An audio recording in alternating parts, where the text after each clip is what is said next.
जय श्री कृष्णा।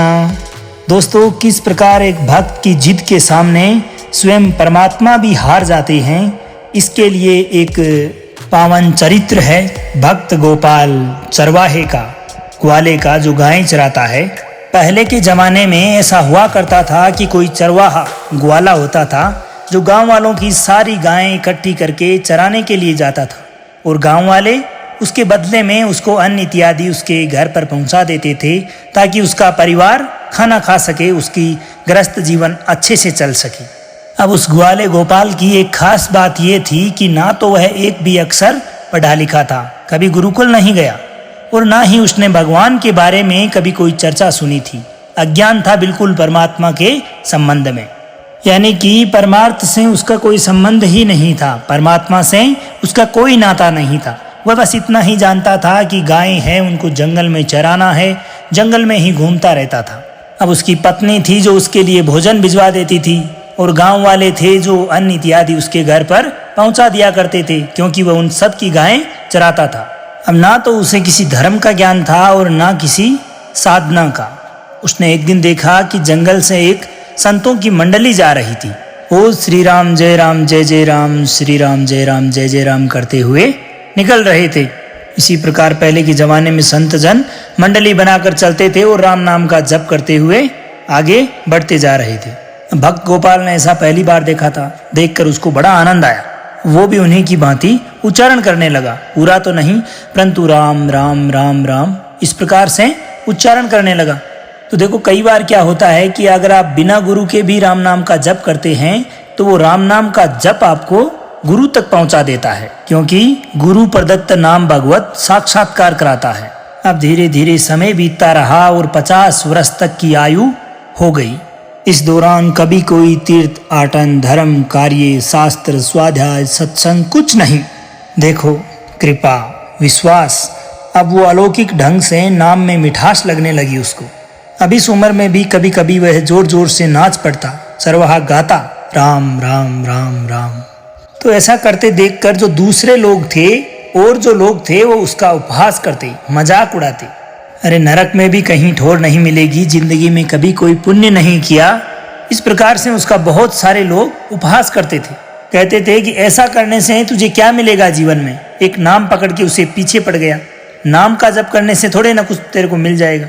चरवाहा बोला कि हमने तो कभी जीवन में सोचा ही नहीं कि कुछ होगा, हम तो बस ऐसे ही गा रहे हैं। परंतु सोचने लगा कि ये सब लोग ऐसा करने पर मेरा उपहास कर रहे हैं, तो क्या ऐसा करना गलत है क्या? क्योंकि जब तक व्यक्ति को दृढ़ ज्ञान नहीं होता तब तक माया पिछला सकती है।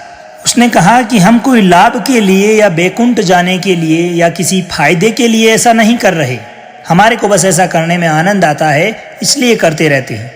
क्या सही में आप लोग समझते हैं कि हमारा ऐसा करना गलत है? उन्होंने कहा कि तुम मूर्ख हो, तुम्हारी क्या समझ में आए, और फिर से उसका उपहास करते हैं, मजाक उड़ाते हैं। अब उसके मन में एक बात आई कि कोई व्यक्ति मुझे इस बात का प्रमाण दे दे, क्योंकि मैंने ये चीज संतों के मुख से सुनी है कि ये परम सत्य है, परम सुखकारी है, और क्या इससे बैकुंठ मिल जाएगा, इस बात की कोई पुष्टि कर दे मुझे। और जब कभी किसी इंसान के मन में इस प्रकार की आशा होती है तो वही मिल जाते हैं जिसकी उन्हें उपासना होती है, इच्छा होती है। एक बार उन्होंने देखा कि जब सारे लोग उसका मजाक उड़ा रहे थे, उसकी हंसी उड़ा रहे थे, उपासना कर रहे थे, उसी दौरान एक ऋषि मुनि हाथ में कमंडल लिए, लंगोटी पहने हुए वहां से आते हैं। देखते ही वह दौड़ा और उनके चरणों में लौट गया कि महाराज महाराज, आप मुझे बस एक बात बता दीजिए कि हम जो राम नाम का जप करते हैं, राम राम करते रहते हैं, क्या ये गलत है? क्योंकि इसी नाम को सुनकर ये सारे लोग हमारा उपहास करते हैं, मजाक उड़ाते रहते हैं। क्या इस नाम से हमारा कल्याण हो जाएगा, बैकुंठ मिल जाएगा? तो उन ऋषि ने उसको बताया कि बेटा, ये बहुत मंगलमय नाम है भगवान का जो आप रटते रहते हो, लेकिन हमें लगता है कि तुम्हें एक गुरुदेव की आवश्यकता है, गुरु के चरणों में जाने की आवश्यकता है आपको। इसलिए यदि तुम गुरु पात्र बन जाओ तो इन उपहास करने वालों की बातें तुम्हारे मन में नहीं लगेगी और निश्चित रूप से तुम्हें भगवत साक्षात्कार हो जाएगा। अब उसने उनके चरण पकड़ लिए और कहा कि महाराज, आप ही हमारे गुरु बन जाओ ना। कहाँ मैं गुरु देखता रहूँगा, कहाँ ढूंढता रहूँगा, मैं तो आप ही को गुरु बनाऊँगा, आप ही हमें कोई मंत्र दे दो।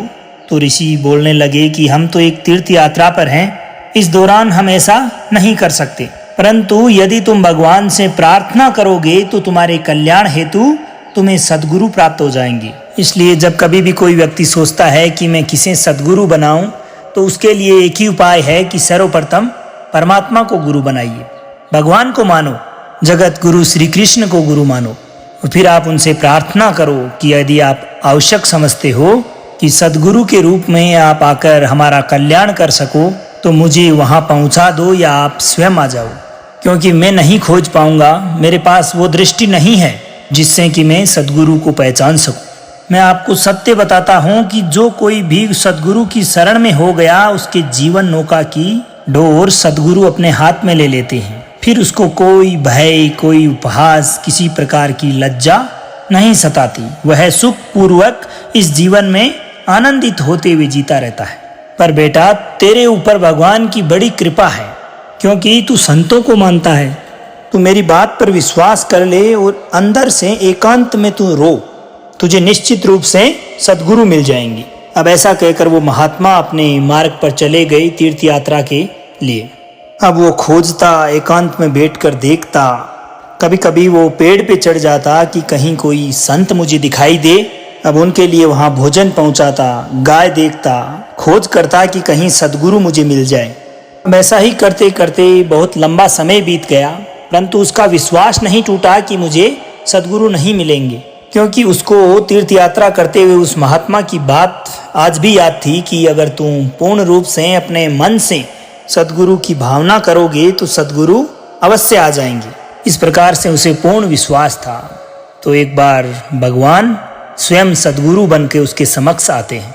अब देखा उसने कि सामने से एक तेजस्वी से महात्मा बड़ी तीव्र गति से उसी की ओर आ रहे हैं।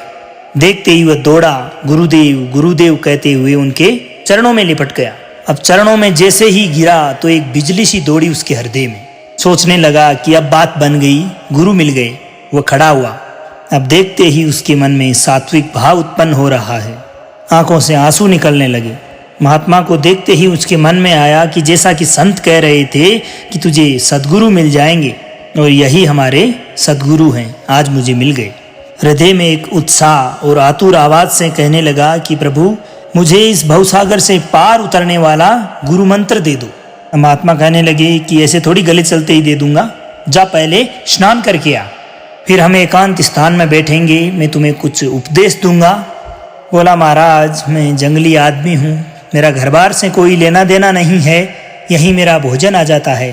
फिर भी संत ने कहा कि स्नान करके आओ। वह स्नान करके आया, एक पेड़ के नीचे महात्मा के चरणों में बैठ गया।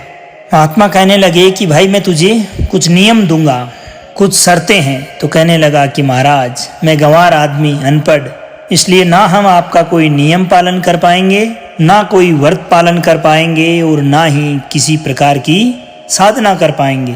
आप देख सकते हो मेरी हालत, 50 साल का हूँ, पढ़ा लिखा हूँ नहीं, कोई किसी प्रकार का धर्म कर्म नहीं जानता, बस गाय चराना जानता हूँ। इसलिए मुझसे कोई बहुत सारी बातें नहीं सधेगी, परंतु कोई एक बात आप बता दो तो मैं प्रण करता हूँ कि अपनी जिंदगी में चाहे मैं अपने प्राण त्याग दूं, परंतु वह प्रण नहीं तोड़ूंगा। इसलिए आप मुझे कोई एक वचन, एक मुझे प्रण दे दो, उसका अनुसरण मैं अपने जीवन में अवश्य कर सकता हूँ। हमें बहुत सारे नियम तो नहीं समझ आएंगे, परंतु एक कोई बात बता दो कि ऐसा करना है, उसका मैं पूरा पालन करूँगा। उसके लिए चाहे मैं अपने प्राण त्याग सकता हूँ, परंतु उसका पालन नहीं तोड़ूंगा। अब गोपाल ग्वाला के वचन सुनकर बहुत प्रसन्न हुए महात्मा भगवान। महात्मा कहने लगे कि एक नियम मैं तुझे देता हूँ कि हमारे आराध्य देव भगवान श्री कृष्ण है, गोविंद है, इसलिए आज से तुम्हारे आराध्य देव गोविंद हुए। बोले हाँ। तो आज के बाद बिना उनको कुछ पिलाए तुम्हें कुछ पीना नहीं है, बस यही तुम्हारे लिए नियम है। तुम्हारे पास जो भी आए, सूखी रोटी, दूध, छाछ, जो कुछ भी हो, परंतु बिना उनको पिलाए पीना नहीं। अब सीधा सरल आदमी कहने लगा, गुरुदेव प्राण चाहे मेरे चले जाएं, परंतु उनको पवाए बिना मैं कुछ नहीं पाऊंगा। ऐसा गुरुजन आदेश करते हैं वैष्णव मार्ग पर चलने वाले लोगों के लिए कि बिना उनको अर्पण किए हुए जल भी आप ग्रहण मत करो। अगर बिना अपने इष्ट देव को अर्पण किए आप कुछ भी ग्रहण करते हैं तो आपके इष्ट देव के प्रति आपके मन में ममत्व नहीं आ पाएगा। तो अब ऐसी घटना घट जाने के बाद में गोपाल ग्वाला नाच उठा, बोलने लगा कि गुरु मिल गए, गुरु मंत्र मिल गया और इष्ट की पहचान मिल गई। अब उसी समय घर से भोजन आया, वही चटनी छाछ रोटी उसके लिए। बैठा एकांत में एक पेड़ के नीचे और कहने लगा कि आओ गोविंद भोग पाओ। अब कह तो रहा है, परंतु गोपाल विचार में लगा कि आ तो कोई रहा ही नहीं। वो गुरुजी ने कहा था कि बिना पवाए पाना नहीं है कुछ भी। इसी प्रकार करते हुए पूरा दिन व्यतीत हो गया, शाम हो गई।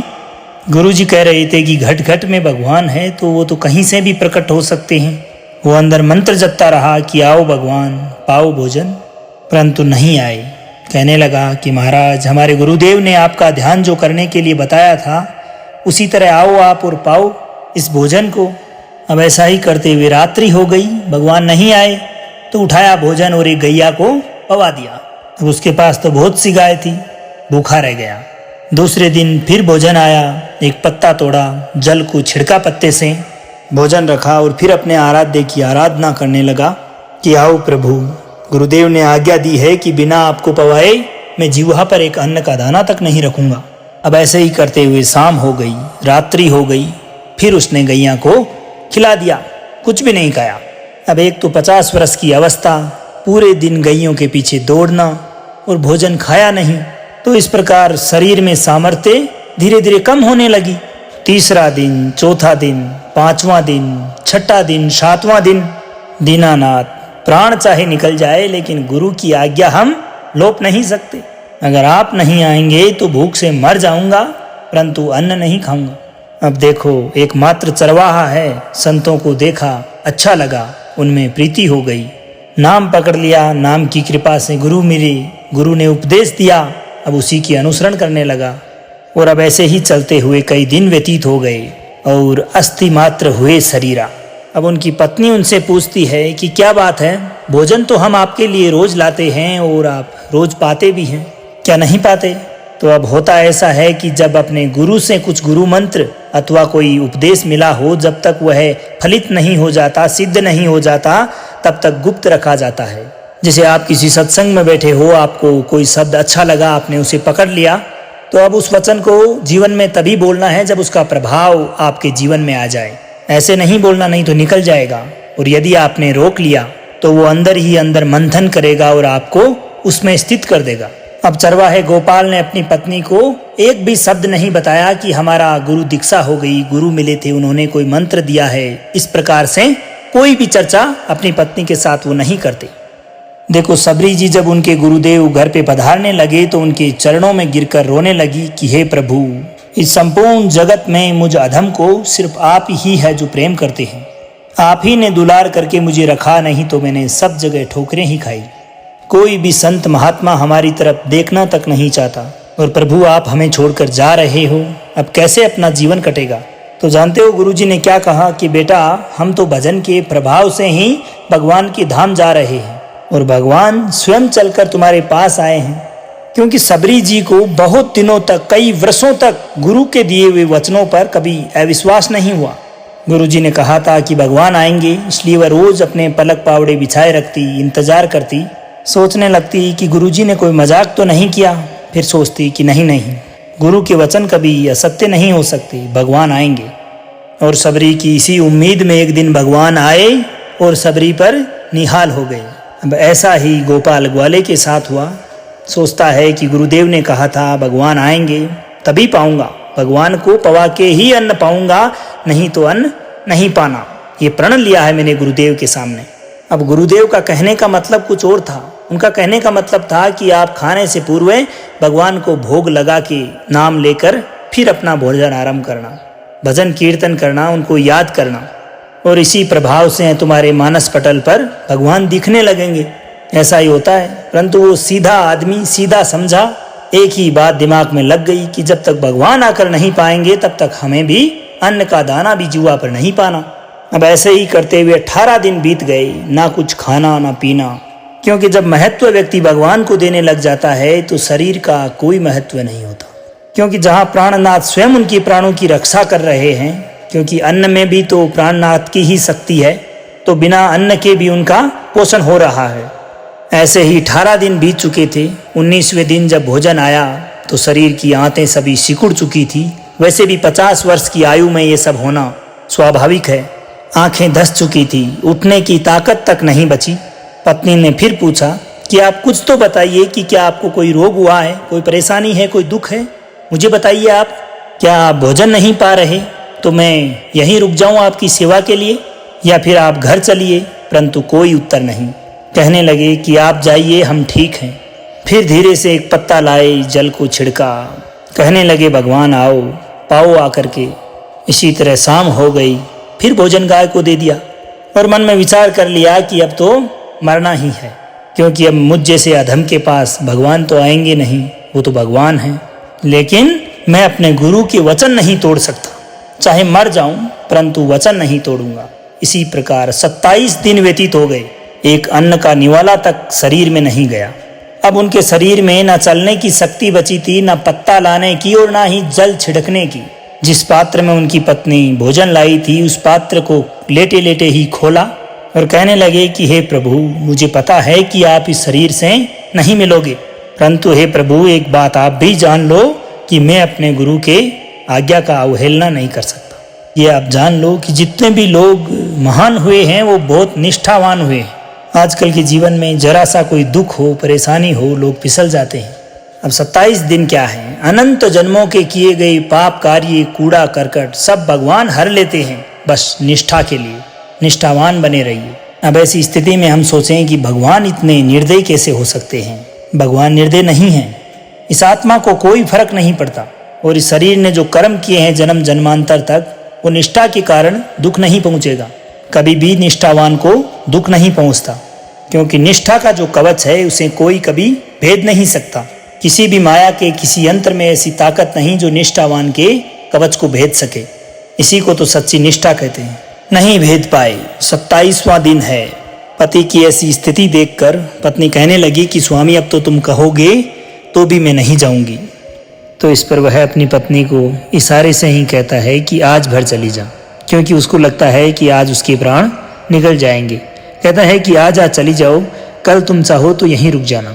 बस इशारे से ही कह रहा है, क्योंकि बोलने तक की सामर्थ्य अब उसमें नहीं बची। अब गोपाल के अश्रुओं की धारा बह रही है। पड़े पड़े ही धीरे से खोला जो पत्नी भोजन लेके आई थी। अब अंतःस्थल से ही कह रहा है, क्योंकि बोलने का सामर्थ्य तक नहीं है। अंतःस्थल से ही कह रहा है कि हे प्रभु, अब आप चाहे आके पालो, चाहे मुझे अपने पास बुला लो, वहाँ पुआ लेना, परंतु आज आखिरी है प्रभु, आज आकर ये भोजन ग्रहण कर लो आप। बड़ी प्रेम से अंदर से कह रहा है। आवाज आई, गोपाल।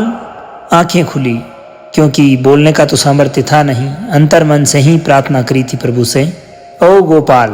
ये अमृतमय वाणी सुनी, क्योंकि उन्हें ज्ञात था कि गुरुजी ने बताया था कि जब वो बोलेंगे तो उनकी वाणी से अमृत बरसेगा। वैसा ही एहसास हुआ तो एकदम से आंख खुला। देखा तो वही चेहरे पर तेज पीतांबर मोर मुकुट के साथ, वही मुरली, वही करधनी, वैसे ही ललित त्रिभंगी। गुरुजी ने जैसा सुंदर वर्णन किया था उससे भी सुंदर रूप गोपाल के सामने। प्रभु मुखमंडल की प्रतिभा देखकर निहाल हो गए। लेकिन गुरु आज्ञा का पालन देखो, जो भी सहना पड़े मृत्यु तक सह लूंगा, लेकिन गुरु के कहे हुए वचनों पर रहूंगा। यही लगन और एकाग्रता ने आज प्रभु के दर्शन दिए। अब ऐसा प्रतीत हो रहा है मानो करोड़ों करोड़ों कामों की सौंदर्यता भी एक तरफ और प्रभु के ललाट की जो लावण्यता का प्रकाश है वो एक तरफ।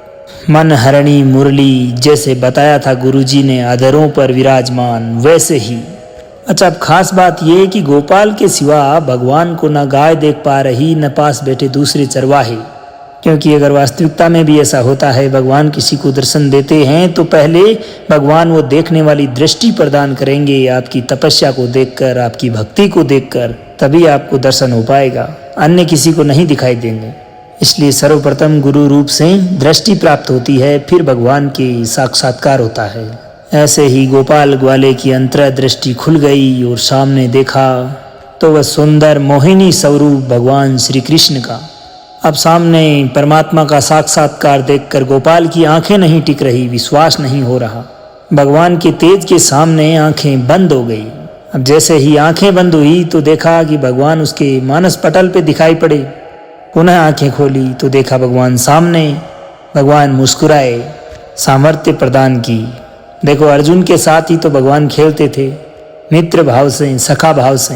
परंतु आपने भी महाभारत में देखा होगा कि भगवान का विराट स्वरूप देखने की सामर्थ्य तो अर्जुन में भी नहीं थी क्या? नहीं ना? तब भगवान ने दिव्य दृष्टि प्रदान की, सब कुछ रुक गया था, समय काल चक्र सब स्थिर हो गया था।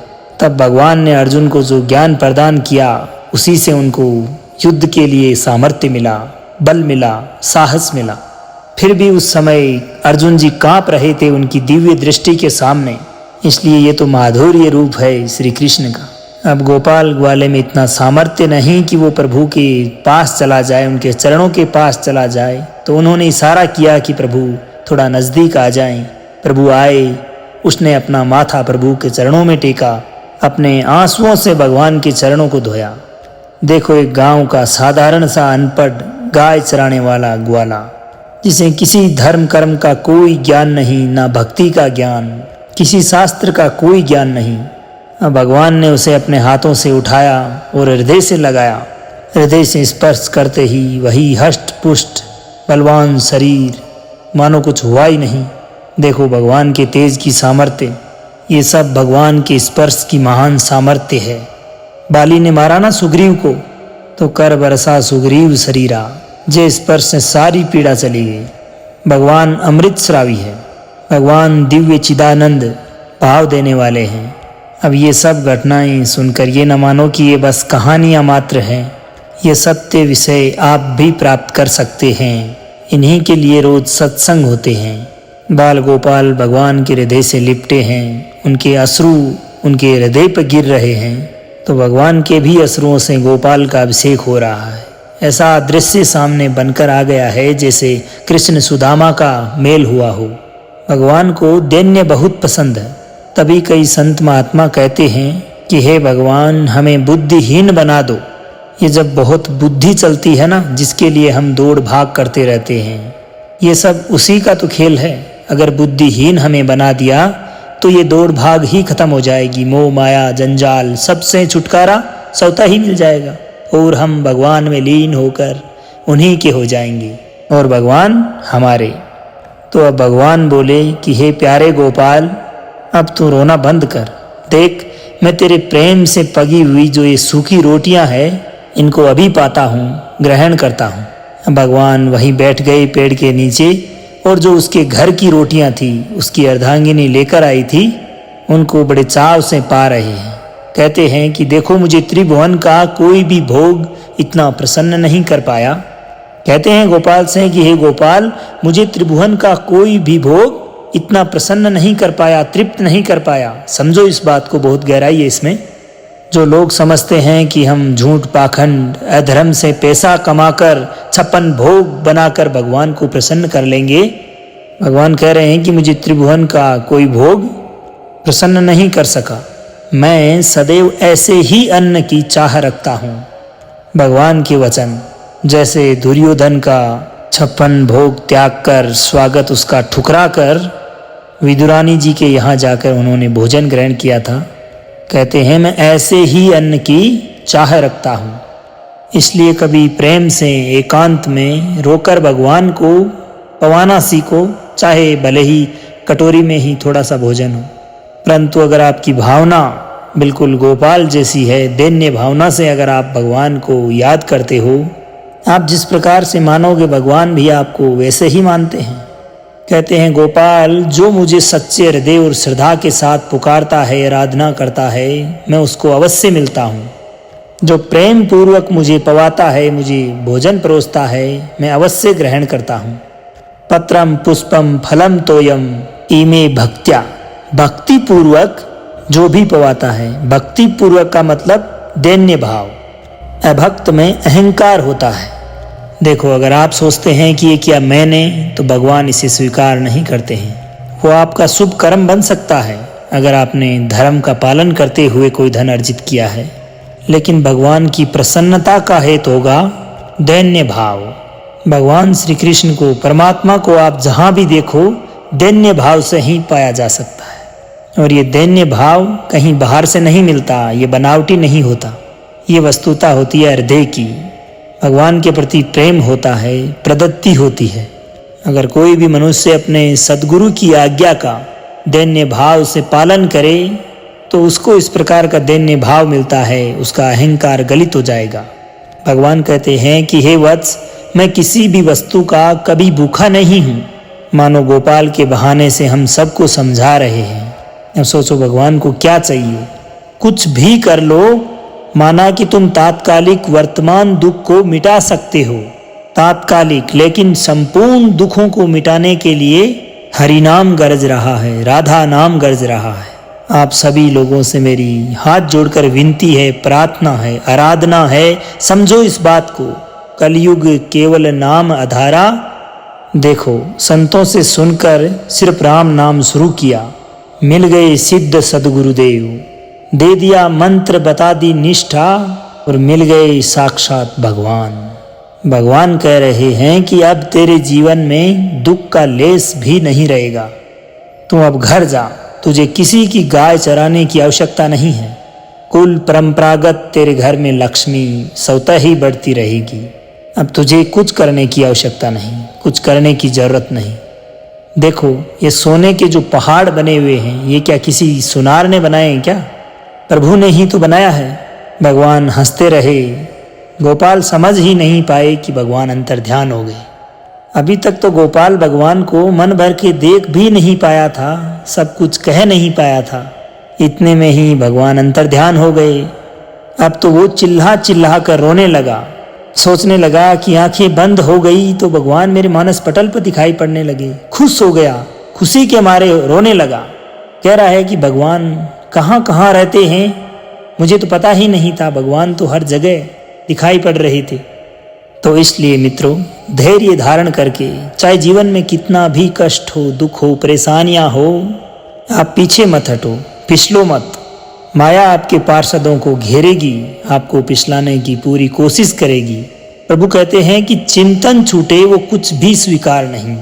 प्रभु का चिंतन होते हुए जो कुछ भी हो रहा है वो सृष्टि का कार्य है। सदैव अपने इस मन को देखते रहिए, परखते रहिए कि ये भगवान को, परमात्मा को प्रथम स्थान पे रखता है या द्वितीय स्थान पर। और सदैव समर्पण भाव से परमात्मा को याद करते रहिए, खुश रहिए, मुस्कुराते रहिए, जीवन में आगे बढ़ते रहिए और प्रेम से बोलिए श्री राधे राधे।